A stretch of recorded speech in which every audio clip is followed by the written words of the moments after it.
With the Harry Potter films that I've reviewed so far, I'm usually very positive towards the films because I personally think they're great adaptations.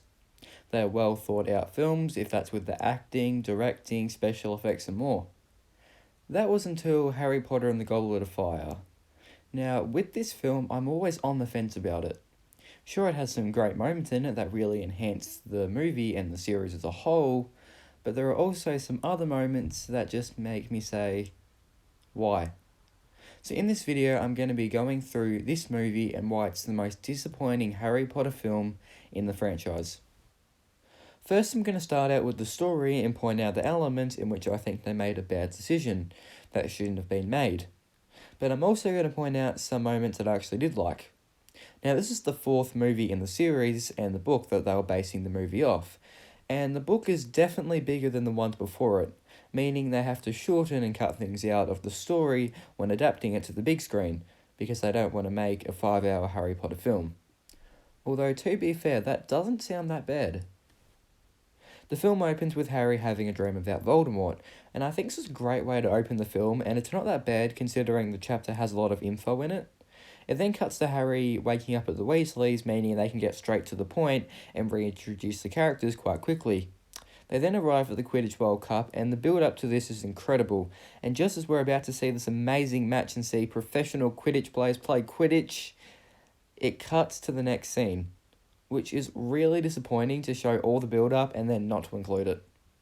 The Death Eaters quickly ruin everything, and a little explaining later, they are on the Hogwarts Express. This is the first 140 pages of the book crammed into a very short period of time, meaning the whole opening of this film feels kind of rushed. However, I do think that it was good that they established that there was a threat to the wizarding world before they get to Hogwarts. When they get to Hogwarts, it is revealed that there is a tournament called the Triwizard Tournament taking place at Hogwarts that year, and 3 schools are competing. It's something different, but I like it. However, I hate how the schools enter the Great Hole for the first time in choreography. It just seems really weird and out of place. And on a plus note, for some reason they made the 2 foreign schools by gender for some reason. I don't know why they did that. And in my opinion, I think that the Triwizard Tournament is a great way to have a lot of action sequences throughout the film, instead of it just being filled with classes, because by this film, the classes have become less and less important. In fact, in this film, I think there's only one. And I think it was a good call to cut most of the classes, because you don't need them. The 3 tasks in the tournament are done really well, even though there were a few minor changes from the book, like the dragon getting loose and the creatures in the maze. The tasks look really good, and it's interesting to watch Harry scrape through them and find out the clues, and how he survived through all of them. Although I do feel sorry for the students and teachers watching the second and third task. I mean, they just have to sit there looking at nothing. Not very interesting.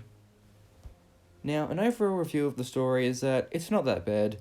They did cut some minor things from the book, but they also cut some massive things as well, like important reveals and information from the book. They didn't need to include everything, but it would have been good if they did include the important things. And some of the scenes that could have been cut down, they made extra long. I'm of course talking about the Yule Ball. Now, this whole segment of asking out girls in the Yule Ball itself goes for over 15 minutes. And I can confirm, I timed it.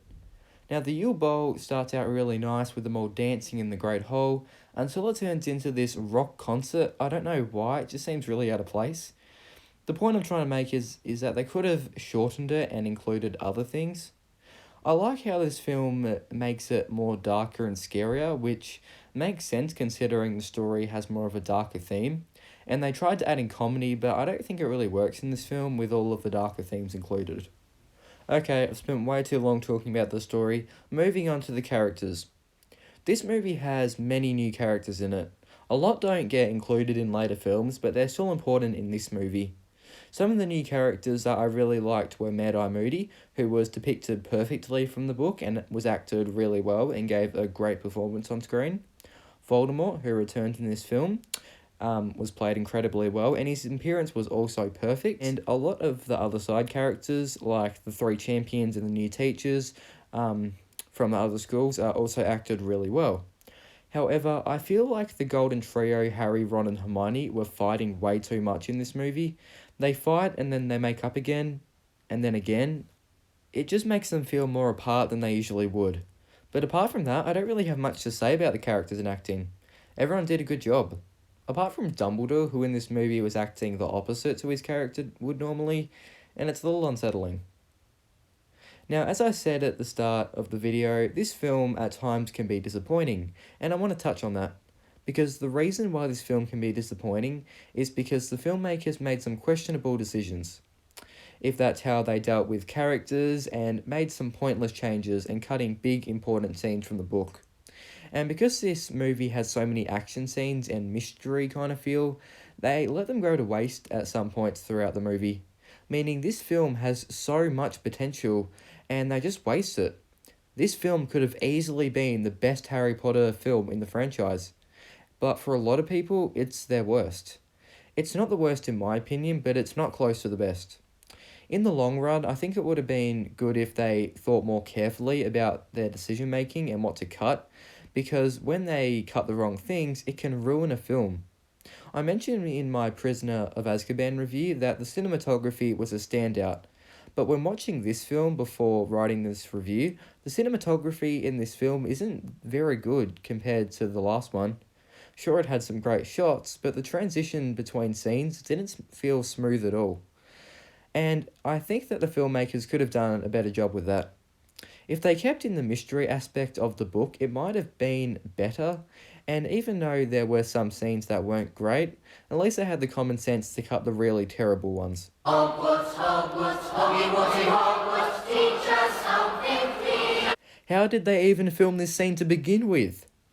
But I still do think there are some great moments in this film, like the foreshadowing to future events in the series, and some other scenes and highlights that I thought were still really good. But it still would have been great if they included the other big moments from the book. It's still a good movie, but if they did stick to the book even more, I can only imagine what this film could have been. But sadly, there were just too many missed opportunities, so that's why it makes this movie a little disappointing. Thank you so much for watching this video. Make sure to comment down below what you thought of the Goblet of Fire. Make sure to subscribe to the channel and give this video a big thumbs up.